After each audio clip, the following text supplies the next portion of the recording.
Hi అండి, welcome back to our channel. ఈరోజు చాలా భయపడ్డాను అనమాట. ఇంట్లో ఎవరు లేరు, నేను నా కొడుకే అనమాట. ఈ డోర్ ఎందుకు చూపిస్తున్నానంటే, ఇది డోర్ లాక్ చేసి లోపలే ఉంటామన్నమాట, నేను నా కొడుకు. అందరూ వెళ్ళిపోయిన తర్వాత ఇప్పుడు నేను ఈ రూమ్లో శారీ కట్టుకుందామని లోపలికి వచ్చాను. డోర్ ఇట్లా ముందుకు వేసాను అంతే. వాడేం చేశాడు, పూర్తిగా వెనక్కి లాగేసుకున్నాడు అనమాట.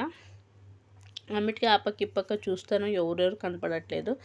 అయినా నిదానంగా ఉందమ్మ. మనం గట్టిగా వాకులు కొట్టి అరిస్తే పిల్లలు భయపడతారని జాగ్రత్తతోనే లేదు లోపల సీర కట్టుకుంటున్నానని చెప్పి చూస్తే ఒక అన్న కనపడ్డాడు అనమాట. ఆమెకి డోర్ తీయన్నా అంటే అదొకటి మెయిన్ డోర్ ఒకటి తీసి వెళ్ళిపోయాడు. మళ్ళీ వచ్చి అన్న మెయిన్ డోర్ నుంచి ఇట్లా ఈ కిటికీ తీసి చెప్పానమాట, ఇట్లే లోపలికి వచ్చి ఈ వాకులు తీయండి అని చెప్తే సరేలేమ్మా అని వాకులు తీసేసాడనమాట. ఇది రెండోసారి. ఫస్ట్ టైం అయితే 10 monthsలో ఒకసారి ఇట్లే వాకులు వేసుకొని నిలబడ్డాడు అనమాట. అంటే చిలికేసాక రాదు, నిలబడ్డాడు.